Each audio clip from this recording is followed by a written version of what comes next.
Welcome to the Spotlight on Marketing, brought to us by Armstrong Lloyd, specialist headhunters in the B2B tech marketing space. I'm your host, Karen Lloyd. Today we are joined by Stefano Iacono, the Marketing Director for Europe for 6 Sense. He's a seasoned B2B marketing leader who's been driving success for over 17 years.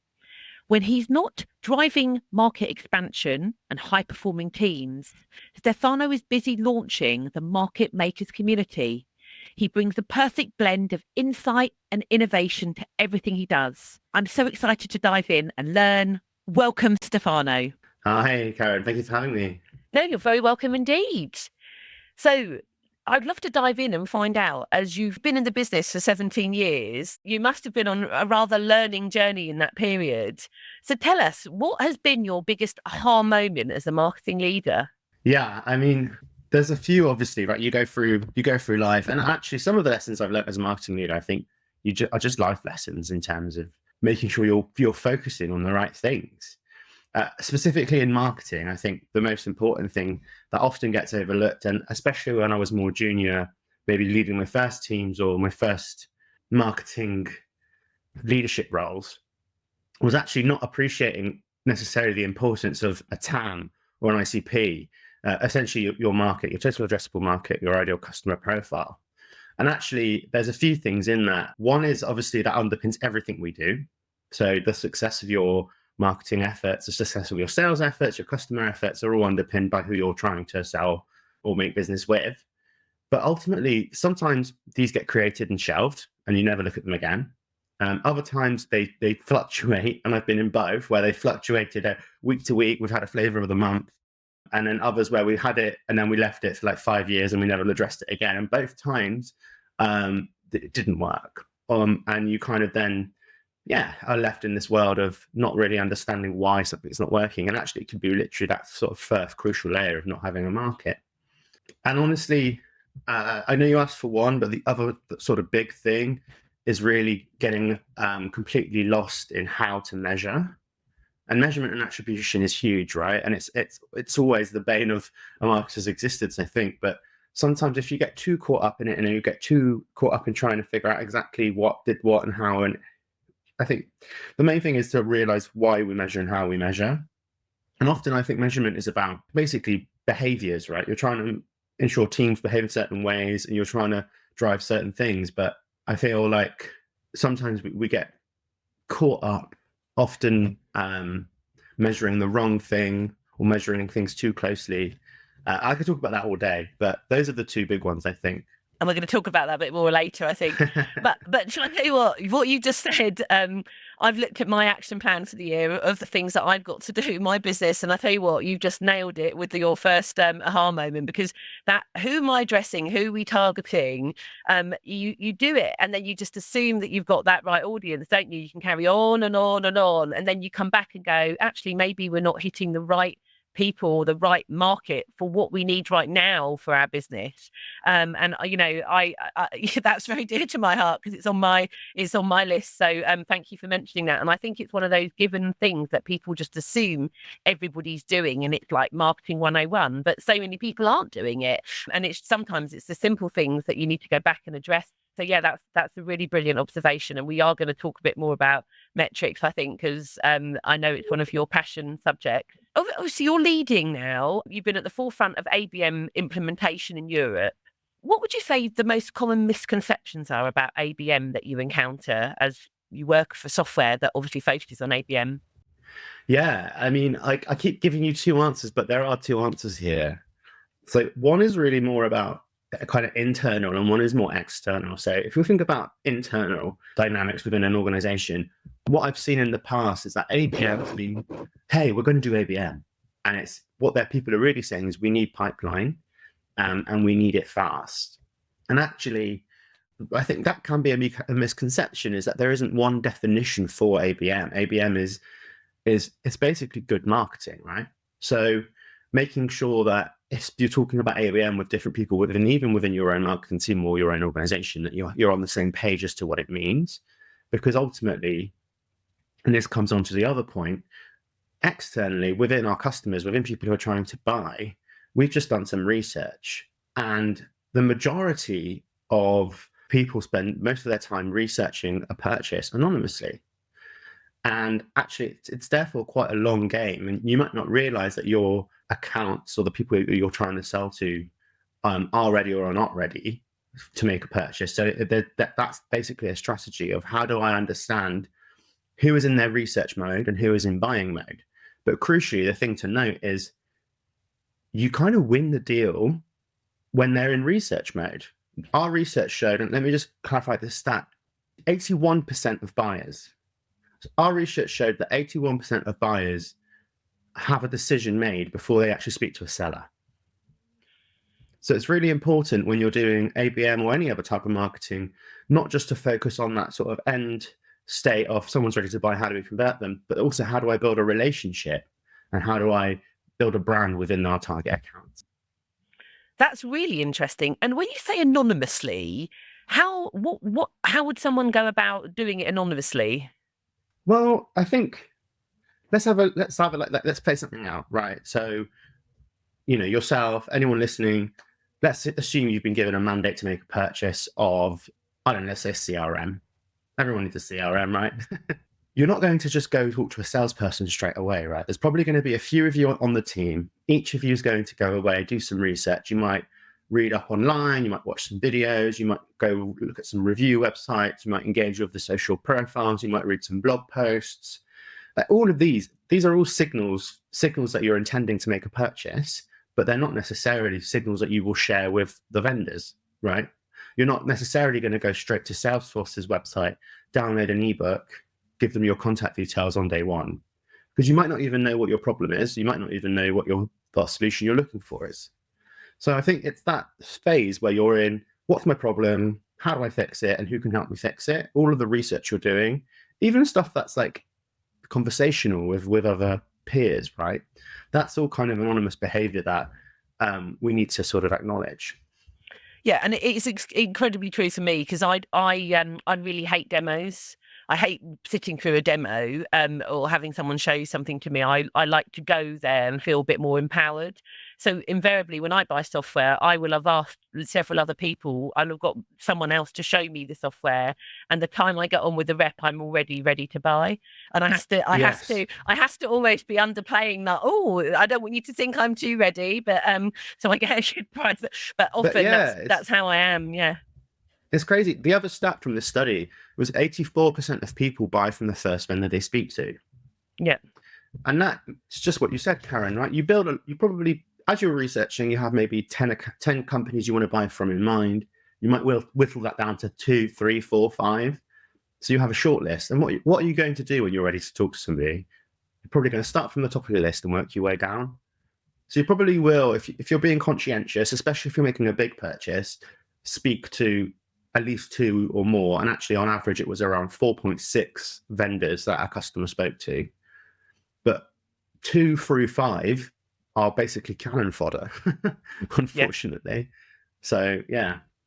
Yeah, exactly. They're just maybe doing it as a benchmark. When you say they're cannon fodder, why do you think they're cannon fodder? Because they'd already made their decision. They're just going through their due diligence. Yeah. Yeah. So like you might say, I already know I want to buy from this person, but I'm spending 10, 20, 30, 100, £1 million, dollars. I need to do my due diligence. But actually, you're already kind of in your heart of hearts know who you want to buy from. And it's most likely the company that's helped you learn the most or has had other customers in market speak about them most favorably, someone who you already kind of have an affinity with from all of that anonymous research that you've been doing. So given this research, what do you think we can learn from this as, if you're implementing marketing strategy or growing your business as a founder or CMO, what can you take from this information and what should you do with it? At 6 Sense, we sort of split them out into 5 buying stages, right? And each of the buying stages has a buying job. But actually, if you were to simplify it right down to say 2, there's people who are ready to buy, ready to talk to sales, and people who are not. And you need to make sure that your marketing addresses both. And also you need to acknowledge the fact that it's not one person who's in these buying teams, there's multiple people. So you need to make sure that your marketing addresses multiple personas and multiple people. So it's all the stuff that we know. But what's really difficult often is understanding when an account is in which mode. So trying to find a way, and obviously your sixth sense, that's what we do, but ultimately you need to find a way to understand, what are my accounts doing? Where are they in their buying journey? And what do they need from me right now as an organization? Because if you get that wrong, if you start throwing, hey, buy my stuff, look how great we are, come meet with me, to somebody who's in like heavy research mode, you're actually like more likely to put them off, right? So you need to be able to understand where people are in their buying journey, and then react appropriately. Yeah, okay. And so this probably is relevant to bring up sort of metrics at this point then. So what metrics or measurement would you use in this instance to be able to say this is the time to talk to the person? Yeah, and I mean, I think that underneath that question, the kind of current level field might be an MQL, right? That's what people do maybe day to day. But we actually, and for the reasons I just mentioned, there's nearly 11 people on average, based on the research that we've done, who are in these buying committees. So the MQL isn't necessarily going to do what you need it to, because it's actually more likely to be a false signal than anything else. But what that leaves us with is, how else can we do it? And before I sort of go on to that, I interviewed nearly 90, 100 marketers as part of our Market Makers initiative, which I know you mentioned at the beginning, but for anyone who's like not aware, there's we did a series of interviews with directors, VPs, and CMOs, and we asked them about how they do this, right? How do they interact with sales? How do they hand over leads? At what point is a business ready, sales ready? And it was 97% of people said that they knew that MQLs were not the right metric. But interestingly, 78% of people said that they didn't really have the ability right now to move beyond that, or they acknowledge the difficulties in moving beyond that. So it isn't easy. And I just want to say that, because often you'll hear that don't do MQLs, don't do MQLs, but there isn't a viable alternative offered. But what we suggest is you move to an account metric. So we call them 6QAs at 6 Sense, which is a 6 Sense qualified account. And that's obviously platform qualified by all the things that we do at 6 Sense. But effectively, you need to capture all the signals that you can from a business and assess them for how likely that business is to become an opportunity for your sales team. So it's kind of it's a similar energy to an MQL, right? But it's taking into consideration not just one lead, but multiple leads from the same account. So that's kind of the first layer. But then also, MQL scoring typically is just what people do on our platforms, right? Are they downloading our content? Are they engaging with our emails? But you can add more layers into this as well. What web pages are they going on? Are you able to anonymously, right? Because you need to be conscious of the fact that not everyone's going to give you their contact details, but can you understand even not which individuals, but which accounts are on your website? So that's kind of what we would call website de-anonymization. And then finally, even stuff like, what are they researching? Are you able to understand? And that's like intent data, right? That's like what people know of as intent data is, well, what topics are people researching? What competitors are they looking at? Stuff like G2 and Trust Radius, all the review websites, like what competitors are they looking at on there? So collect as many of these signals as you can. And then the trick there is then take those signals, digest them. Don't over-index on any one. You need to make sure you're collecting them all and looking at them all in context. And then you can, from there, understand whether a business is ready to buy. And would it be a good signal to say SDR, give them a call at this point or not? Yes. So an SDR calling, I think, at this point, it's not a cold call anymore, really. It's a warm call, right? Because those accounts are in a buying mode. And another really interesting fact from the research that we did is that it's over 80% of the time, buyers said that they felt in control of when they meet a salesperson. Now, I know 80% of my leads are not inbound. I wish. But what that says to me is a buyer will not pick up the phone and book a meeting until they feel like they are ready. But we need to be there for them to be able to do that. So at that time, when someone's like ready to meet with a salesperson, that's when it's most crucial that you are the business that gets in front of them, right? Because if someone else pips you to the post and they end up talking to them because they were well timed, there's an opportunity cost there that you might have missed in order to be able to be the first person that they speak to. Yeah, no, that's really interesting. And do you think when the person phones, I know this is going granular, but I'm just interested in this. When the person phones, do you think that SDR should say, "We know you've been looking at our business," or do you think they should be less direct than that, based on the fact you don't want to snare them off? I think honestly, it depends on how you know and if you are confident. Like for example, if someone signed up to something, then yeah, I mean, I think there's no harm in using that as a soft open. But SDRing is where I started. I was a BDR for a few years when I managed a BDR team, medium to demand gen, and that was my pathway up to marketing. And the most success that we had as BDR teams was when we led with pains. And I think it's still going to be the same here, right? If you've captured the right signals, you might understand what they're looking at or why that they are hot.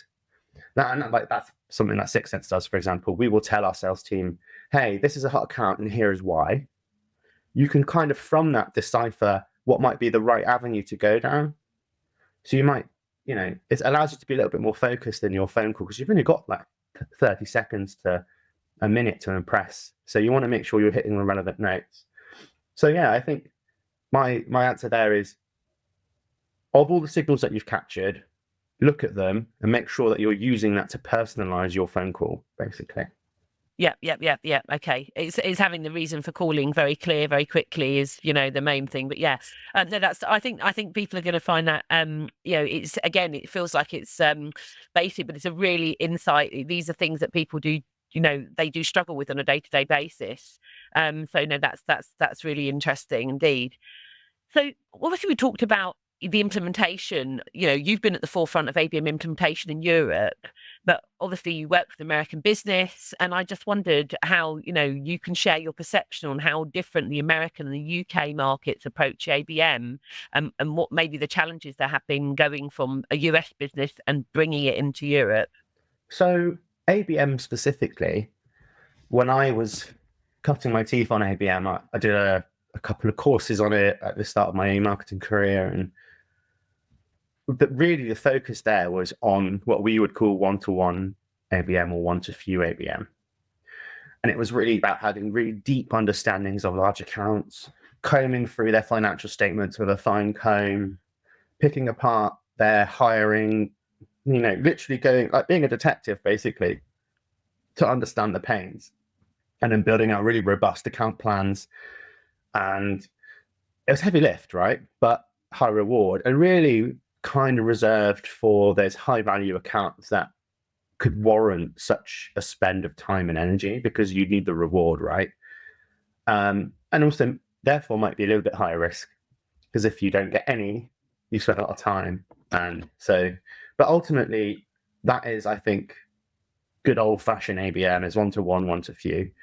But what I've seen and what, through organizations such as Sixth Sense coming over to Europe is actually bringing some of that ABM mentality, which is, have a list of accounts, understand them as well as you can, but how do you do that at scale and personalize, your outreach based on that? But how do you do that at scale? And that's what's often referred to as one-to-many ABM. But sometimes in market, I actually talk about it as account-centric demand generation. Okay. Because a lot of the tools that we might use are the same, but we have some opportunities for scale based on some of the new technologies in the market as well. So account-centric marketing really is having an acknowledgement of those things that I mentioned earlier, that you're not selling to one person, you're selling to multiple people. So there's, as I said before, an average of 11 people in each buying group. And really I'm like acknowledging that and saying, like, now that we know that, how do we impact what we do in our marketing? And then building out that funnel, but using account-based insights, which we spoke about just now as well. Like, it's not an MQL, it's a 6QA. What are the signals that we can capture in order to be able to tell us when an account is hot or not, or in research or buying mode? And then ultimately, how do we scale the delivery of our advertising, of our email marketing, of our event programs, of all of the channels that we've got based on that knowledge, down to even, you can use tools to say, hey, if somebody is showing really high intent to purchase as a 6QA, and they are specifically showing intent for this keyword, let's say in my world, it might be they're showing intent for ABM. How do we automatically change the adverts that we deliver to them so that they're no longer sort of generic adverts around 6 cents, but they're very much about ABM versus, say, some of our other product SKUs like AI-based email or anything like that. So if you were doing that one-to-one, what you might have done is you might have researched their financial statement, seen that they had an ABM mandate, seen that they were hiring for ABM, then you would have done lots of ads-based one-to-one emails. But actually, if you can basically set stuff up structurally in your programs and then just use your audience segmentation, and you can do that through some of the toolings, that will allow you to get some of the same benefits from that hyper-personalization at scale. Yeah, that's really interesting. Someone told me an interesting story, and it makes you a little bit whether the ethics on this story was true. But they were going after big enterprise account. So they found out where the buyer groups lived, and they basically got loads of like advertising around the tube stations around where those buyer group people lived. And when they were already talking to them, because it's a long sales cycle, but when they finally closed the deal, they said, what made you pick us? And they said, because wherever I looked, you were everywhere. And I don't know if that's like an urban myth of account-based marketing, but I think it's like a very early version of what it was. I don't know if you think people do that sort of tactics these days. Well, I don't know if it's quite. I'm sure they do, Karen, is a short answer. I'm sure they do. But like even in like the demand generation world, and for me that would be like you have 1,000 or 500 accounts or more, up to say like 30. You could take the last few people who are showing the most intent, and that's what we do. Like we say, we had a campaign recently. We had the top, I think it was 30 accounts, and I have a very talented man on my team, Chris, and he built them all a sticker book for the Euros. And it was like he did hand drawn.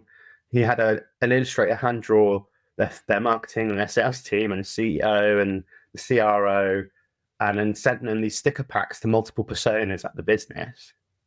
And that one won an award, and he was highly commended for that ABM campaign. And he was up against some of like Coca-Cola's, like some of the big shots. But you can do that. You can take that sort of energy and apply it when you have that confidence that these are the right accounts for you. And in that case, what you've just described was somebody had an open deal. So that's why they felt confident enough to spend that money, right? Because they knew they had to win it. So I think, how do you get that confidence? And again, it's having all of those signals that say, hey, this is a hot account. Look at all the stuff that they're doing. Even though they're not talking to sales yet, maybe we can bring some of that ABM investment a little bit further down the funnel into like the earlier stages of pipeline. It's incredible, isn't it? It is just incredible. It's actually taking science and humanity together, isn't it? Because if you think about it, those people that are buying ultimately, they're also buying because of their ego as well, aren't they? Yeah. I feel like the ego is maybe part of it, but I actually just think if you can pull something like that off, whether it's adverts all over the tube or a highly personalized campaign like that, it gives people confidence that you're capable as an organization and that you mean what you have to sort of, because your authority, you're selling change, and people need to believe in that change. So it helps people feel more comfortable in making decisions that you're at the center of, I think. Yeah, and are there any other factors you'd say that people buy? I mean, I think I spoke to somebody recently, and they said one of the reasons people buy is because generally they just like the salesperson, and that's an understated factor. Did that come out in your research? It didn't, but Okay. I did. So as part of this sort of market makers initiative, I've been speaking to sales leaders as well. What fascinated me was a couple of them, actually, 2 or 3 of them said, and I only interviewed about 30 sales leaders, but they mentioned how important marketing was to helping sellers build their own personal brands in an organization that they're selling to. And that kind of goes into what you're saying, right? And there's being likable, but there's also being useful and helpful and not just being self-serving. So I don't know, Karen, I've had people who are trying to sell to me. The only emails I ever get from them are, hey, do you want to buy my stuff? When are you going to sign? I haven't heard from you for 2 days. What are you up to? And then I've had salespeople that, hey, I saw this article, thought it was really interesting based on what we spoke about. Here, have it. And that's something that's been on my mind, is how can we help our sales teams through, we've probably all got content that is really helpful, Like, why don't we let our sellers be the delivery vehicle for those key accounts where they need to build those relationships and become the most liked, you know? So I think I agree. And I've heard it from the sales leadership's mouths that it does have an impact. Yeah, it is interesting. I have actually bought, and it was a high investment for me, piece of software from a salesperson who was really unhelpful, but I wanted the product, and someone else had done all the work and done the demo for me. And I did, but I wanted the product, so I did. But in 90% of the time, I would always appreciate if a good salesperson was doing their job, and it would influence me to buy, to some degree. Obviously, one of the things I always think of when I think of ABM is segmentation, and the ideal customer profiles. How do you think these sort of foundational elements fit into the broader ABM strategy, and what sort of mistakes do you see? Yeah, so this kind of loops right back around to where we started, right? So segmentation and audience strategies. I like to kind of think of this as like a trifle. A trifle is a layered British pudding. My gran used to love it, so it's always around at Christmas. But I often think about that episode of Friends where Rachel made a trifle and she had the recipe book stuck together. And she made the most delicious trifle, crested fruit, etc. But she actually put a layer of minced beef and peas in it. Like, I think it was from a shepherd's pie. And that to me is like an analogy for, you could have the most beautifully crafted campaign, beautifully crafted go-to-market strategy. That's your custard, your fruit, your jam. But then if you accidentally or unintentionally or intentionally put the wrong audience in at the bottom, which underpins everything you do, it's never going to taste right. And you're never going to know why, because it's just going to ruin it, basically. So I think if you don't get your audience right, you're at risk of putting minced beef and peas in your trifle, regardless of how great you were at crafting the rest of it. Ironically enough, so one of the characters loved it, didn't he? Yeah, he did. And maybe you can get lucky, right?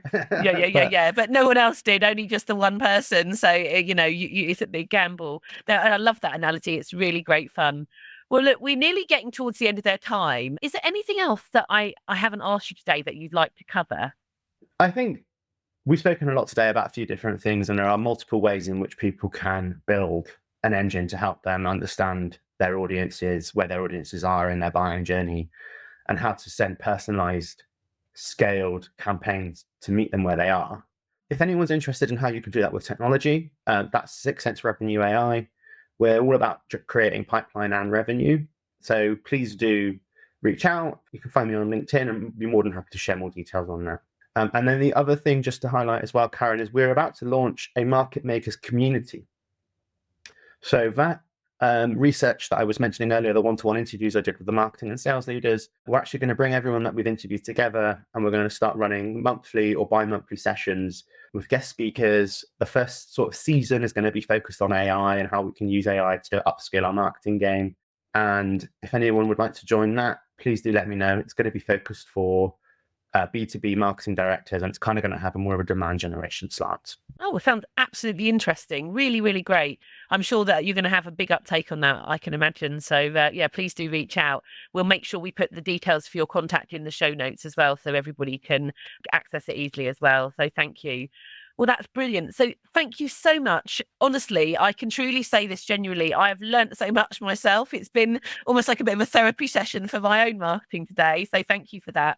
I really do appreciate it. It's been really interesting. And thank you for listening to the Spotlight in Marketing. If you enjoyed today's episode, please subscribe, rate, and review the podcast. And don't forget to share it with your community, colleagues, and friends, and even your CEO if you want to change your business. Until next time, keep shining spotlight on the power of marketing and driving business growth.